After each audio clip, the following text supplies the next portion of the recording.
Salut au nom de Yeshua. Ce matin, je reviens avec cette vidéo-là pour le thème la vraie foi chrétienne. Qu'est-elle? Parce qu'en fait, je me dis, bon, ok, on nous cache l'évangile, beaucoup d'évangiles, maintenant même. Diversité de messages, mais la vraie foi chrétienne, qu'est-elle? On va tenter de répondre à cette question-là. On va tenter de répondre à cette question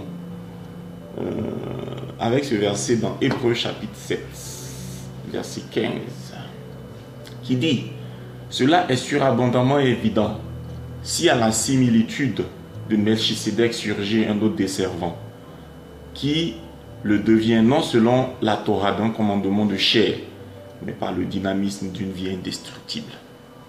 Donc vous voyez, lorsque dans un pays, une loi est en vigueur, c'est qu'elle a précédemment été, elle a été, comment on dit ça là même, elle a été votée par l'Assemblée nationale.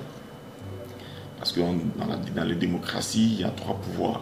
Bon, maintenant, il y en a 4. La séparation des pouvoirs. Le pouvoir exécutif du président de la République, le pouvoir judiciaire de la justice, qui est censé être indépendant de tous les autres pouvoirs, le pouvoir législatif, le pouvoir du peuple, c'est-à-dire le pouvoir où le peuple vote les députés qui siègent à l'Assemblée nationale pour promulguer les lois. Et le pouvoir de l'information, le pouvoir de la télévision, l'information, c'est le 4e pouvoir. Donc en fait, pour qu'une loi puisse entrer en vigueur, il faut qu'elle soit... il faut qu'il y ait une proposition de loi, que ça passe à l'Assemblée nationale, que la loi soit acceptée par les députés qui votent. Et ça s'installe comme une loi. Et désormais, la loi est en vigueur dans le pays. Donc vous voyez, je fais le parallèle avec le sacerdoce. Le sacerdoce lévitique est basé sur une loi. Pour que le sacerdoce lévitique puisse entrer en vigueur, pour que le sacerdoce lévitique puisse exister, Yahweh a donné la table de la loi à Moïse. C'est sur cette loi-là qu'est basé le sacerdoce lévitique, sur le développement de cette loi-là. Donc, Moïse est un législateur, celui qui détient la loi, qui tient le sceau, le garde des sceaux. Voilà. Donc, en fait, pour que cette loi-là entre en vigueur, pour que le sacerdoce des Lévi, de Aaron, puisse entrer en vigueur, il faut le soubassement, c'est le fondement, c'est la Torah, c'est la loi. Et pour qu'il y ait une autre loi, il faut que celle-là soit abolie ou abrogée. Donc en droit, lorsque une loi est modifiée, lorsqu'on apporte des amendements, lorsqu'il y a un avenant, un contrat, le contrat initial n'est plus le même. Il change. Parce qu'il y a une nouvelle donne, il y a d'autres choses qui entrent en ligne de compte. Donc ce n'est plus tout à fait la loi précédente. Donc nous allons nous baser sur Hébreux chapitre 7, verset 15 qui dit: cela est surabondamment évident si, à la similitude de Melchisédek, surgit un autre des servants. Ça veut dire, si comme Melchisédek, il arrive un autre des servants, un autre sacrificateur, qui le devient non selon la Torah d'un commandement de chair, mais par le dynamisme d'une vie indestructible. Yeshua est sacrificateur, prêtre, en s'appuyant sur le dynamisme d'une vie indestructible.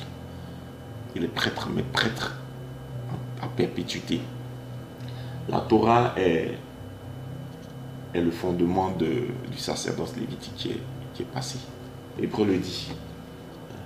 Hébreu dit: ceux des fils de Lévi qui ont reçu le sacerdoce ont reçu l'ordre selon la Torah. Eh bien. Et Yeshua n'est pas prêtre selon la Torah. Parce qu'il est dit que la famille de qui doivent descendre les Lévis est décidée par la Torah. Et Yeshua n'est pas de la tribu de Lévi. Il vient de la tribu de Juda. Vous voyez bien, on dit tous lion de la tribu de Juda, mais on ne sait pas ce que ça implique. Ça implique que le sacerdoce a changé. Celui qui descend de la tribu de Juda, il ne peut pas être prêtre, il ne peut pas être Lévi, il ne peut pas est souverain sacrificateur selon l'ordre de Aaron. Yeshua est souverain sacrificateur selon l'ordre de Melchisédek, descendant de la tribu de Juda. Voyez bien que le sacerdoce qui descend de la tribu de Juda, le sacerdoce de Melchisédek, le sacerdoce de Yeshua, a une ascendance sur le sacerdoce charnel et physique. Parce que déjà, même David, quand il était poursuivi, il est entré dans le temple et il a mangé les pains de proposition, les pains d'exposition, les pains consacrés qui n'étaient pas permis ni à lui, ni à les gens qui le suivaient d'en manger. Il a mangé, il n'a pas été frappé de mort. Voyez bien que ça revêt une signification prophétique pour dire que le sacerdoce qui descend de Juda est un sacerdoce plus valorisant, un sacerdoce supérieur. Donc, voyez bien que le sacerdoce de Yeshua est neuf, un pacte neuf. Il dit, voici les jours viennent à rang de Yahweh Adonai. Je trancherai avec la maison d'Israël et avec la maison de Juda un pacte neuf. Non, selon le pacte que j'ai tranché avec leur père. Le jour où j'ai saisi leurs mains pour les faire sortir de la terre de Misraïm, d'Égypte. Mais puisqu'ils ne sont pas demeurés dans mon pacte, moi aussi je les ai abandonnés, dit Yahweh Adonai. Voici le pacte que je trancherai avec la maison d'Israël après ces jours à rang de Adonai Yahweh, en donnant mes Torahs dans leur intelligence. Je les écrirai sur leur cœur. Je serai à eux pour Elohim et ils seront à moi pour peuple. Donc le nouveau sacerdoce, la nouvelle façon de croire. Dans cette nouvelle façon de croire, la table des Écritures n'est pas sur une pierre, mais c'est notre cœur. C'est le souffle sacré habitant en nous, nous dictant ce que nous devons faire. Vous voyez, ils n'auront plus à enseigner chacun son concitoyen, chacun son frère en disant pénètre Yahweh Adonai, parce que tous me pénétreront, du plus petit au plus grand d'entre eux, parce que je serai apaisé à l'endroit de leurs injustices. Nous sommes pardonnés.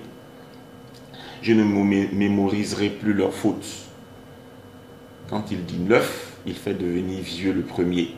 Oh, ce qui devient ancien et vétuste est proche de la disparition. Donc j'interpelle tous ceux qui se cramponnent à la Torah, la loi mosaïque, un peu comme si elle était en vigueur. Il dit neuf. Quand il dit neuf, il fait devenir vieux le premier. Donc l'Ancien Testament est ancien, il n'est plus en vigueur. Il a été amendé. Yeshua a dit, Moïse vous a dit, mais moi je vous dis. Il n'a pas dit ainsi par l'Éternel, parce que c'est lui-même l'Éternel. Je vous mets au défi de me dire que non. C'est Yeshua lui-même l'Éternel. Il dit, Moïse vous a dit, mais moi je vous dis. Les prophètes disent, ainsi parle l'Éternel. Lui dit, moi je vous dis, en vérité je vous dis. Je vous dis. Donc vous voyez bien que Hébreu montre bien que le sacerdoce lévitique est passé. La preuve, le voile du temple a été déchiré en deux. Le sacrifice perpétuel a été arrêté par un empereur. Titus a assiégé Jérusalem. Il a démoli le temple, il a rasé le temple. Il n'y a plus de temple, plus de sacrifice perpétuel. Le judaïsme, il se vit comment? Il n'y a plus de sacrifice. Comment est-ce que les péchés sont pardonnés? Vous voyez, il y a un problème. Comme il y a un nouveau paradigme, il y a une nouvelle ère initiée par Yeshua Mashiach, les précédents est dépassé. Nous sommes tous témoins. Donc tous ceux qui se cramponnent à tout ce qui est lévitique, il faut fausse route. Voilà, vous vous attachez à un commandement de mort. Mais vous allez mourir. Il n'y a pas de vie. Yeshua a dit aux Juifs, votre maison vous sera laissée déserte. Votre maison sera un repère de lézards et d'araignées. Nous sommes à Yeshua, demeurons à Yeshua. La foi aujourd'hui, elle est à l'intérieur de nous, de nos âmes, lorsque nous acceptons Yeshua. Entrons en nous-mêmes, cherchons Yeshua. Communions avec lui.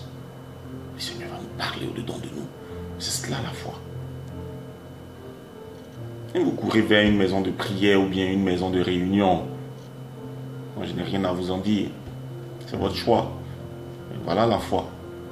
C'est Yeshua et vous. Yeshua et vous. Entre dans ta maison. Ferme la porte à double clé. Prie ton Père qui est dans le lieu secret.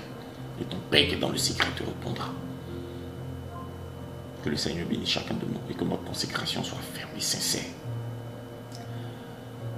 Alléluia. Je vous exhorte à relire le livre d'Hébreux jusqu'à la fin, du début jusqu'à la fin. Il y a bien des passages bien des perles à découvrir. C'est un livre qui parle à notre époque. Soyez bénis au nom de Yeshua. Amen.